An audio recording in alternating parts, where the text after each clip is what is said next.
The Spider Accomplice came from an idea that I had about a little spider in my head that is in there spinning little songs and things like that. And it's kind of like my partner in crime. And I thought the name The Spider Accomplice sounded really cool for a band. So when we decided we were going to go off on our own, I threw this name at them and they looked at me like I was crazy. And we've been The Spider Accomplice ever since because they tend to humor me. Yeah. I think it's a good name, you know? Yeah. Okay. I remember, something about Keep, that you had the lyrics beforehand, you had a story, you got the lyrics. Like, I want to know how you came up with the riff, the do do do do do do do. Because I keep hearing it over and over and over. I think that's an accident. When you have a couple brews, you just, press wrong key or keyboards, or you play wrong, just string. I thought, oh, that was cool. That was great, So a lot of the great things, happen on accident, so by accident. So I think, I think that might have been one of those, riffs, so. Happy accident. I think it's cool because, like I said, I've had to listen to it a lot since Sean is over there editing the video. And it's cool how it starts out acoustic, but then when it kicks in, it's like this big monster, and then it goes back to acoustic. And I think that's a very clever, unique way to do it. Well, I think that was also like your idea of you said like, let's keep it, let's like rock it out a little bit more, because we used to have it a little bit more acoustic. Yes, like there was like a piano and strings and all that, but I think, just, a little bit metalize that and, rockify that, Metalize that. I like that. Yeah, I wrote the lyrics on an airplane. The second song of mine that I have written on an airplane. I don't know why. Basically the lyrics are about how, like, sometimes you have some things in there are secrets that you tell, and then there's secrets that you keep. But like, even if you keep them to protect somebody else, sometimes they can like rot you a little bit. And so that's kind of what that's about. And I think everyone will kind of be able to identify that in their own lives when they hear it. Because a lot of the song was about decay and about like ruins, and like I liked the idea of a flower that was dying and decaying, and I like that washed out feeling with no color, like the life had drained from it. Like I liked that idea, the life had drained from it. Because I did the cover art because we're an indie band. So I did. It's fun. Well, there's the thing, I think this is my first deal ever, so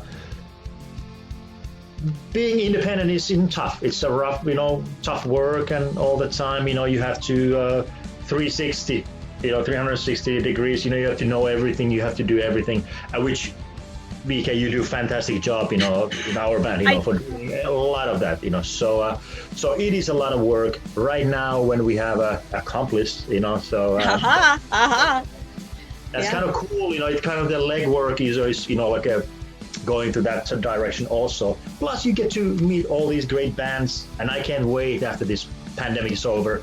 We could be touring with and get to know these people from the same label and tour with them, and that's the most important part for me, just to get to that's exactly what I'd say, because having a label deal doesn't mean what it meant in, say, 85. Absolutely. Right now, I think the most important part of having a label deal is the community. So it's more important to be part of a label, I think, that you genuinely like the people involved in it, you like the people running it, and you like the other people on the label, so that you can develop that community. Because I think community is something that we forget about in music a lot of times. Like you need other people to make this thing go. Like nobody's an island out here. And so that's what's great. I mean, we're with DI Records right now, and we like them. They're nice people, and the days of, the label's gonna like send a limo for you and take you to the Hyatt House so you can throw a TV out the window. I mean, those days are over. That's not happening anymore. I know. I'm sorry. Yeah. You can't be a badly behaved band anymore. Like, you have to be good. I know. He's out. That's it. No, yeah. I was like, I can't burn anything down. Son of a. Yeah. Those days are pretty much over. But this business is always in flux. Who knows? 10 years from now, maybe we'll have like a renaissance of that. But right now, I don't foresee that. I don't. Absolutely, and rock and roll bands, we should, it doesn't matter what genre you are, we have to stick together and just work together and just have fun, and do what you want. So. Yeah. And then a couple of like a pretty good ones, and the other ones all the way in Philly. Yeah. So. Yeah, we are finally going to get to the East Coast, to my hometown of Philadelphia, and we could not because it fell in the end of March. Is that what it was supposed to be, the end of March? I think it was May. May. Yeah, we were right in the thick of the pandemic in May, so that didn't happen. Yeah. Oh, that's right, because in March we were supposed to open for Stitched Up Heart, and that did not happen either because everything shut down. So yeah, we had, and it's weird because I felt like we were really just kind of getting rolling. We had put out enough, and things were starting to roll, and I felt really good about it. And then we had to cancel everything, so we had to pivot. Yes, absolutely. And also our live, gigs, just got better and better. So I think just we got everything finally together on a stage, where we were happy and. So it was so much fun, to perform, and I can't wait for the next time, I know, because it's kind of a drag not being able to perform. I mean, yeah.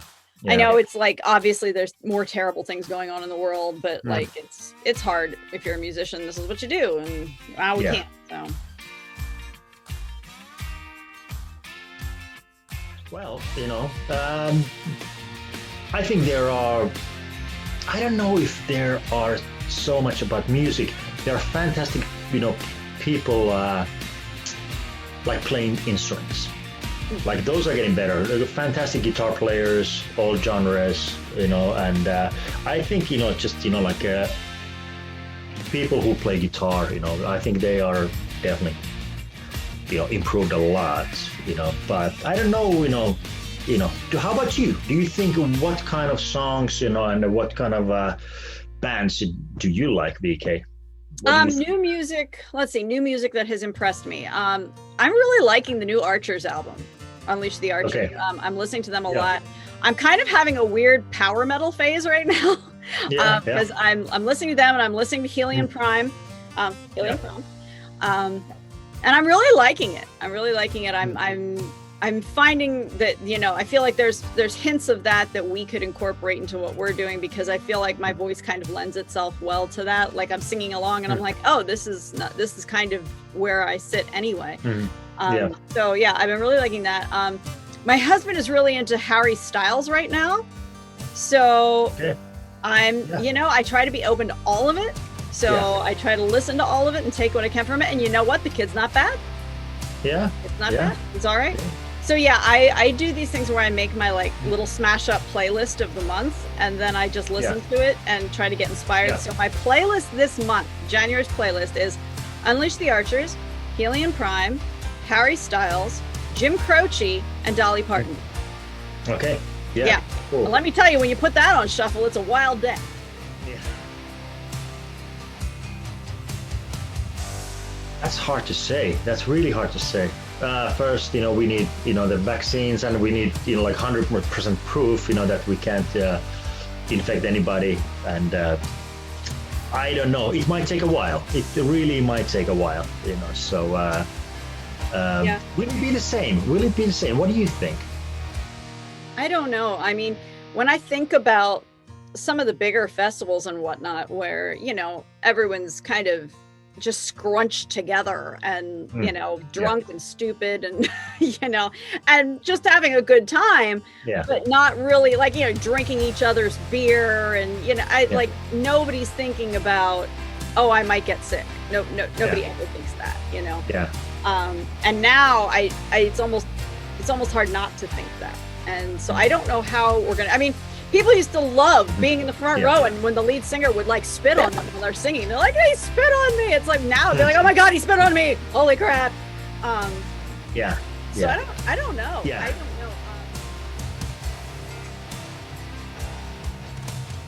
know. Yeah. Too bad. Los Angeles has so many great musicians, lots of bands, and lots of people just loving the music and amazing players. But too bad there's not too many places to play over here anymore, and live music. So those places have closed down, one after another. So unfortunately, so I really wish that like there was a little bit more live music over here. Yeah. VK, what do you think? Yeah, I mean, I've been over here since 2001, and in that time I've seen like 15, 16 venues shut down. And even when they were open, there was a window where people were coming out. There was a window there, I want to say around like 2003 or 4, where I was playing every weekend on the Strip, and there were always people there. And then things did change. I remember when they changed the format of like the pay to play thing, when that came in, people stopped coming out as much, and because they felt like it wasn't authentic. And then they started jacking up prices, and then even fewer people started coming out. And now, like I said, 15 different places have closed down. You really come to LA to find your band. You leave LA to find your fans. I really think that's true, because in LA are all the musicians, you know, so you find your people. But then, I mean, like when you and I went to the Midwest on tour, I mean, those folks were so happy to see live music. In LA, nobody cares. Everyone's a musician, everyone's an actor, everyone's a something. So you've got too many options now. You've got way too many options. And when it's $50 to go out for the night between parking and the door and beer and whatnot, they're like, screw it, I'll just stay home. Especially now that you can see people online, you can stream.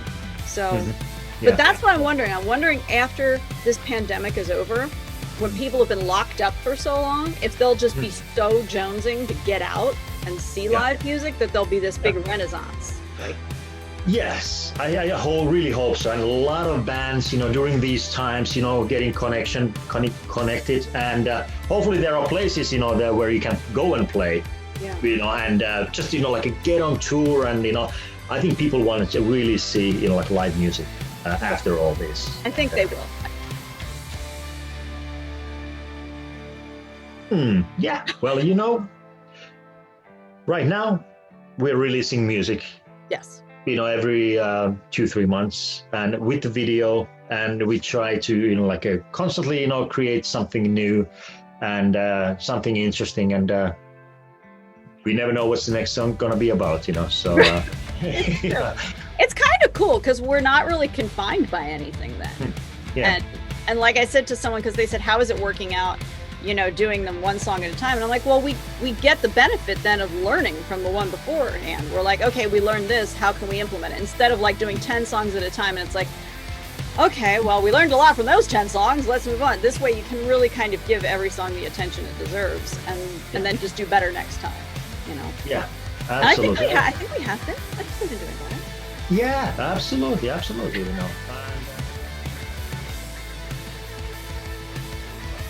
Yeah, do you realize the first song we wrote together was Atmosphere? Like the very first night we wrote Atmosphere. Yeah. What? Yeah. That's crazy. People love that song.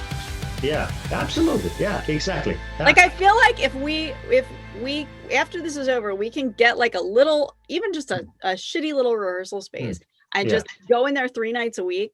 Like we're gonna be fucking unstoppable. Like I'm gonna edit this out, but like we can be fucking unstoppable. No, you're not editing anything out, because that's true, So I think we just gonna get locked in over there, for 3 days. We come back, with the 10 amazing ideas, Yeah.